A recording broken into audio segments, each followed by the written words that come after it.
Would you try, I can't say this very well, Manjaro? I'm on Wegave. Wegave. Oh my god, I hate both those words. They're so hard. No, I wouldn't try those things, but I hope it's working for you. So my last weigh-in from last week was 513.0, and this week I'm 516.0. Damn! I know how to lose weight. I'm not dumb. I'm sorry. Beck doesn't have to take accountability. Destiny doesn't have to take accountability. They will literally believe anything that they say. Genuinely, I want to get my BPD under control like so badly because it's like some of the things that Beck said, I was like, yeah, like I did do that. I did do that. And it made me sad for like myself and for them. And it's like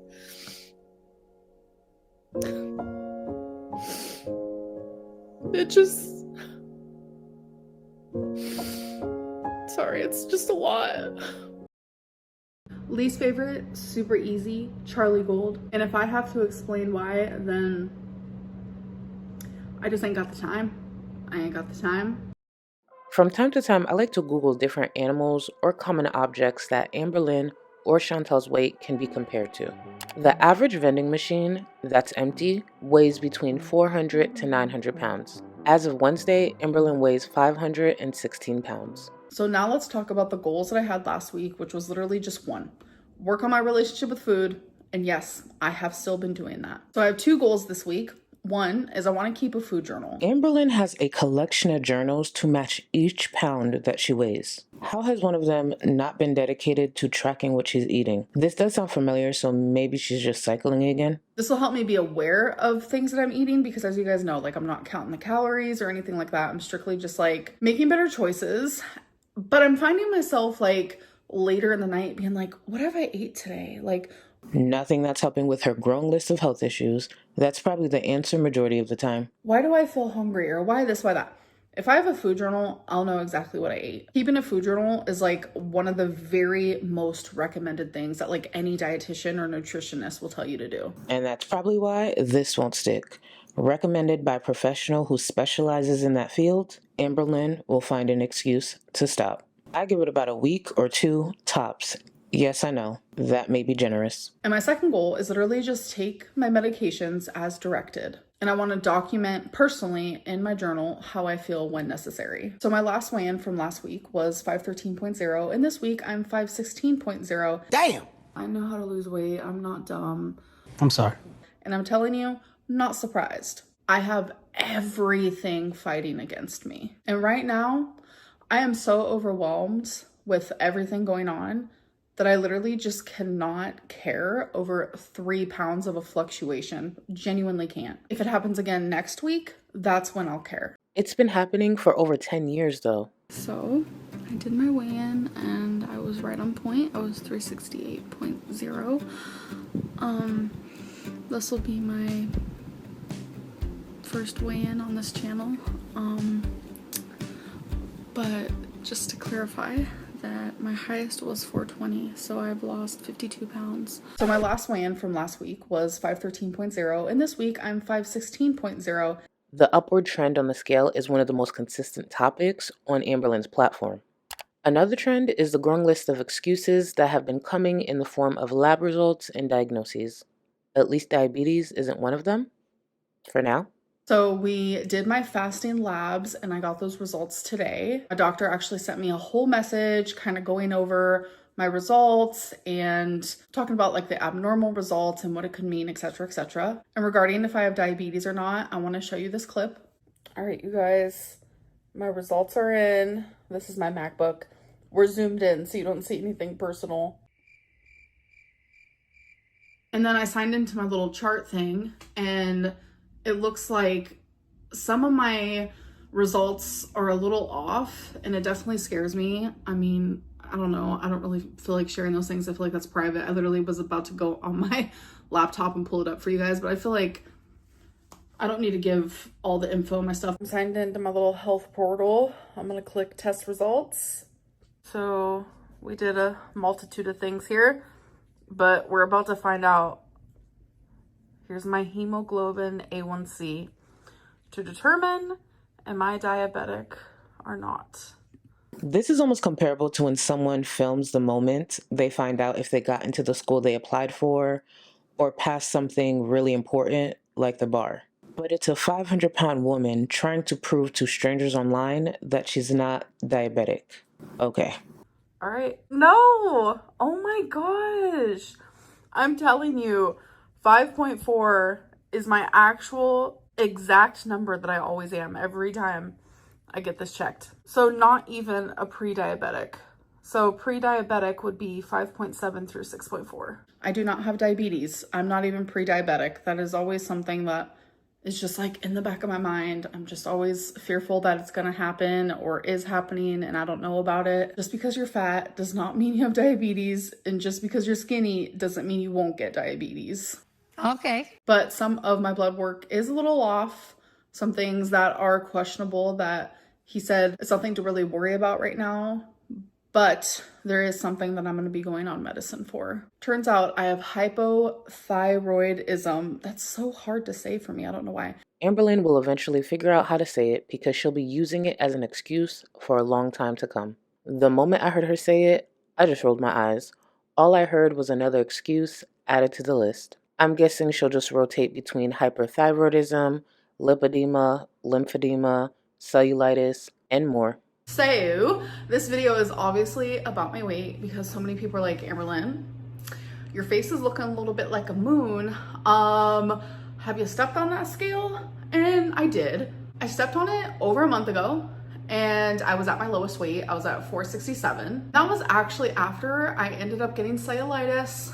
I did not tell you guys that, but I did get cellulitis in my lymphedema leg, which does happen a few times a year, unfortunately. For cellulitis, I think I was a good like 475. So lost some weight. I always gain weight back like super quickly after I have cellulitis. I don't know what it is, but it literally happens. I did step on the scale today and I did gain weight. It is correct. I've gained 17 pounds and it's not 30. It's not 30 in 3 weeks, but it is 17 in about 5 weeks, which is kind of hectic. I'm not gonna lie. It's always gonna be something. Of course, the new discovery couldn't be announced without Amberlynn's side character, the Phantom Tears. So people who have that is a leading cause of weight gain. Like I've constantly been like, it's hard for me to lose weight because of my lymphedema, my going through menopause at such an early age, the hysterectomy, like the list can just go on. And now, bam, smack in the face. I have the very thing that causes people to gain weight.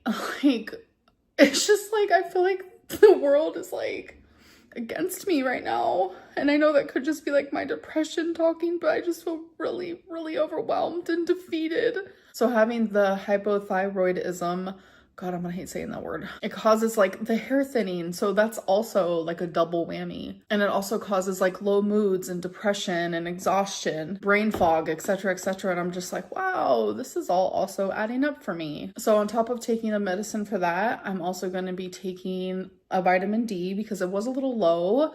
It definitely has gotten higher every single time I've gotten it checked. So that's good. But I just feel like, damn, like what next? Like I genuinely went from taking 0 medicine to now I'm going to be taking 3 medicines a day. And I just feel overwhelmed and scared and frustrated. Like I hate medicine, but I know that I have to take it. Well, according to Amber, she won't be taking weight loss meds anytime soon because she can't afford it. So the first thing I want to talk about is Zepbound. That is the GLP-1 that I was going to go on, which is the weight loss injection. And my doctor prescribed it to me. And based on all of the research I've done, I was like, okay, yes, it is very expensive, but it is doable. So I get to the pharmacy and turns out that is not the case at all. The pharmacy told me that the prices have raised. And it's like, okay, in my head, I was like, all right, so the first month is just the beginning dose, which is obviously the cheapest month. But my doctor told me that the beginning dose is not going to do anything for me. So when I increase the Zepbound, it's going to increase the price. And I don't have that money. I'm so confused. How much does it cost? I know memberships can fluctuate, but not too long ago, Amberlynn said she had over 600 channel members. That's over $6,000 a month.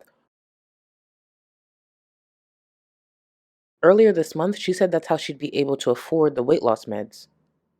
What changed? So in my weigh-in video, I talked to you guys about how I'm interested in going on another GLP-1 And I said how my goal is to like do more research on that and like see how I'm feeling about it because it is a big decision. And I saw how like a lot of people were like, wow, that's her goal. Like, yeah, it is a goal to like make the right decision for me because I am thinking about going on a GLP-1 that I've never been on before. And that's a big decision. And it makes me nervous and it makes me anxious. It's a big decision. I mean, I shouldn't have to really explain myself, but I think not doing it and not letting it like kickstart my weight loss is a bad idea. I feel like it's an irresponsible idea. And the weight loss injection that I'm choosing is very expensive. And I am so grateful for my members. That is where that money is going to be going now. Like, if it wasn't for you guys, like, I genuinely would not be able to start this medicine. It's literally like another month's rent that I will be having to pay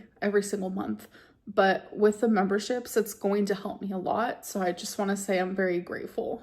I wonder what changed. I look forward to seeing if there's any new Lego sets added to her collection anytime soon. Let's be clear, it's all her choice. It's always been. All these years. That's okay. I am currently working on my relationship with food. And instead of doing it alone, I'm going to let professionals help me. My doctor did confirm, like, your hysterectomy makes it a lot harder to lose weight. When she says professionals, I wonder if she made a decision on the dietitian she was thinking about seeing. And on top of that, which I'm not going to make any promises to myself or to you guys, but I am thinking about seeing a dietitian, which I've seen multiple dietitians. I know exactly what they're going to tell me. Like I said, I know all the tools, I know all the knowledge, I know the information. I just never put them into place. The GLP-1 is going to be a great tool. And even though I'm going to have the tools, I know the knowledge, it would be really nice to see a dietitian who specializes in disordered eating, just to have that like extra support, because I don't want to be on GLP-1s forever. I don't even want to be on it for that long. I just really wanted to like kickstart my weight loss because I am in this weird cycle where I'll lose 7 pounds, gain it back, lose 7 pounds, gain it back. And I want to be out of it, and I just feel swollen. I feel horrible. I feel horrific. And I'm really just over it. Amberlynn was over it and currently still gaining. I'm sure she'll be able to lose the recent weight gain by next week and find it again soon after. Let's just assume recently there's some personal expenses that have drastically changed for her. There has to be at least one option available to Amberlynn that can fit within her budget. Unfortunately, she still thinks she knows it all. There's nothing she'll hear that she hasn't heard before. That attitude is the reason the only new knowledge she'll be receiving is an updated list of diagnoses she will also struggle through.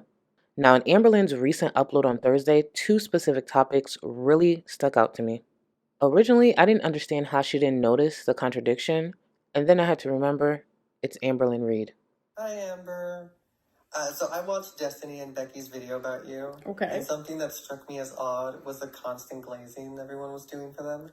I felt that there was not a lot of accountability on Destiny / Becky's end. Okay. While I believe Becky may not remember everything clearly, it felt like she kind of began to use that as a crutch to not take accountability or answer difficult questions, like questions about Twinkie. Okay. Do you think that the fans were sort of ready to take anything Destiny and Becky said in order to run with it and paint you as the villain? And how do you navigate that? How do you navigate the hate? Oh, they were willing to hear anything said about me and believe it. Beck doesn't have to take accountability. Destiny doesn't have to take accountability. They will literally believe anything that they say. Anita, I'm so different. I'm so different than I used to be 6 years ago. Oh my gosh. I look back and I watch those vlogs and I'm like, I don't recognize you. I don't recognize you. I watched Beck's video and I'm like, I don't recognize that person. Like, the way that they described me in some situations, like, I was like, I don't recognize that person.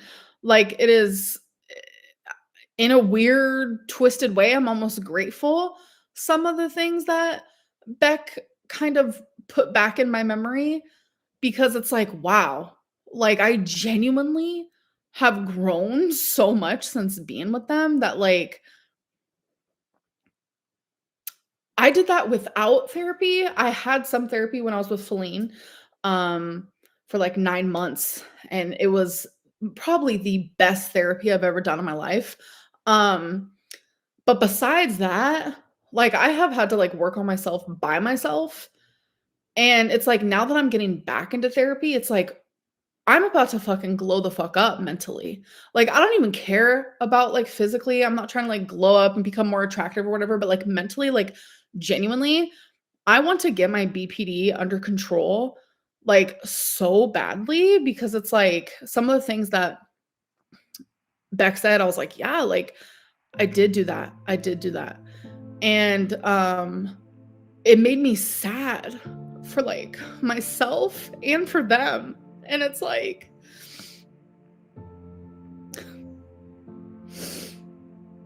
it just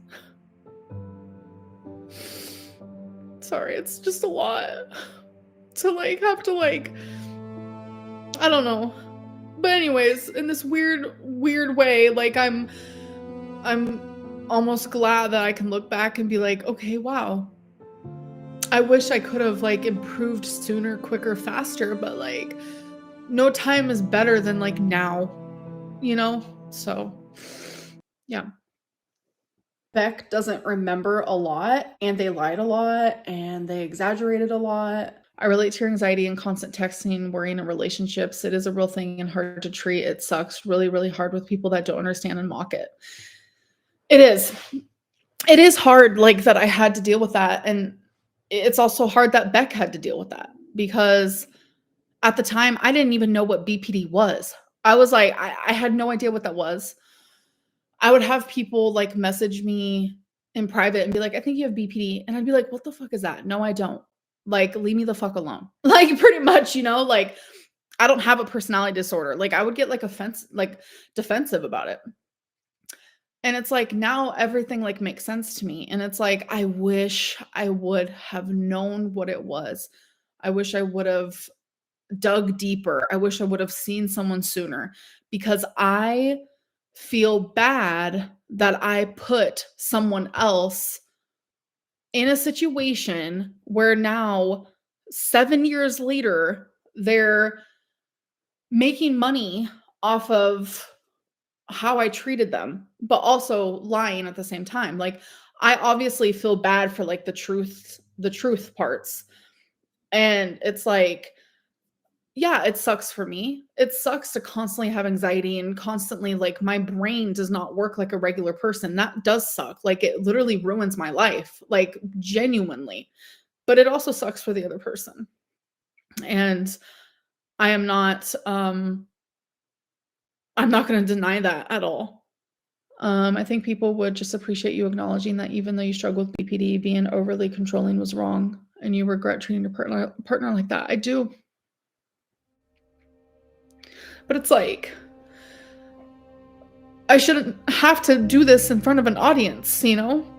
Like, it's embarrassing for me. Like, I don't understand. Like, it genuinely is. Like,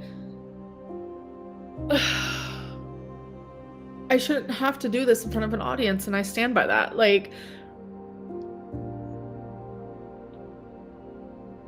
if Beck wants, like, a true, genuine, like, apology from me, then that needs to be done privately, and I will give that to them because I feel like, even though I'm so angry with, like, the lies, like, I'm gonna ignore that part, and I'm gonna say that, like, they deserve an apology, you know? Should this be intermission? Like, should I go now? Like, it's just becoming a lot. Like, it's just a lot. Like, literally, they lied about things that, like, there's proof of in vlogs, but nobody cares because they just want the tea about me. How have I navigated that? Well, I don't really know. I've popped off, like, a medium amount, definitely in live streams. But, like, I'm telling you, I could, like, pop off at a level that would probably shock a lot of people. But I'm not going to do that. I'm not gonna lower myself to that level. But at the level that I did pop off, it's just like, because it's too much. Like, why lie? Why share personal details? Like, it's just heavy. It's a lot. It's overwhelming. Any person on this planet, if they were experiencing what I have been experiencing, they would probably pop off themselves or they would disappear from the internet. Hint, hint. They will stay glazed, and I really just don't care. Amberlynn claims Beck forgets details, lied, and exaggerated about their experience with her. Beck doesn't remember a lot, and they lied a lot, and they exaggerated a lot. An experience that left Beck with trauma to work through. Somehow, Amberlynn's foggy memory through her traumatic foster care experience would be different. Hi, Amberlynn. Long-time viewer, first-time questioner. I've always wanted to know, when will you ever, release any information on your foster journey and what had happened to you during that time? I know that it's a very touchy subject, but it's just something that I've always found interesting because everybody has a different kind of story. Yeah. And even just releasing some information about it would just be something I'd want to hear in like a vlog or a Let's Talk video. So that subject is very touchy for me, for sure. And I think that's the reason why it's hard, because it's like there's so much that happened, obviously. Whether that was before foster care, during, or after, like there's a lot. And I know that there are so many people who are watching me who literally don't believe a word I say. Foster care and the things around it, I do not want any of that to be questioned, because that is the shit that gave me so much fucking trauma. Like, that is my real life, true, authentic story. And for that to be like tainted in that way, which, bro, like, it can't even be more tainted than it already is, because obviously I have a lot of trauma. But it's just like, for people to touch it in like a vile way, instead of like a way that comes from like concern and gentleness, like, I don't know, it's just hard for me. But I am an open book, and I am always open to answering any questions about foster care. It's just hard for me to sit down and make a full-fledged story time. It would probably be 10 hours long. I'd probably forget a lot of things. Wait, Amberlynn may forget some details around a time in her life that was traumatic, but Beck... I'd be editing it back, probably thinking, damn, I should have said that, or I should have, you know, it's just a lot. But I am always willing to answer things. I've said it several times before, when it comes to Amberlynn's experience as a child, I choose not to question it. I know there are details she may have shared in the past that have changed. It kind of makes sense. Trauma could do that to you.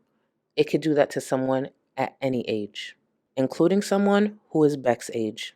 I'm sure Amberlynn will find an excuse as to why her foggy memory and Beck's foggy memory is different. That excuse will most likely be shaped to keep Amberlynn's victimhood at the forefront of anything else. With everything Amber went through as a child, she obviously was a victim. She then created a world of trauma for victims of her own. Even after failing to cry her way out of being an abuser, she continues to find a way to make Beck a topic. I find it interesting that she hasn't chosen to include any questions about her behavior towards Feline. And Amberlynn did tell me that she has hit Jade before and used to go through her phone periodically, like while Jade was in the shower. But she did mention one time that they were fighting and Amberlynn slapped her, and I guess Jade like pushed her and she fell to the ground. And I think it was a bigger deal than it actually was, because Amberlynn obviously couldn't get back up by herself. And she said Jade didn't come to help her right away, but I'm guessing Amberlynn will avoid the topic as much as she avoids a low-carb diet. If she can't find an angle to become a victim, then it never happened, huh? I need a sex on the beach. Yeah, you do. Just don't get sand in your coach. I am a little delulu. I'm not gonna lie. I'm so delulu. Like, yeah, for sure. Because someone just called me a vile human being, and I'm starting to believe it. I don't really know. Let's pause real quick and tap in. I'm working on some cameos and I just want to let you guys know I have had that open again. So the link is down below. What the hell does she have merch for anyway? What the f do these friggin' reaction channels have merch for, some of them?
Calculated promises all in your conversation.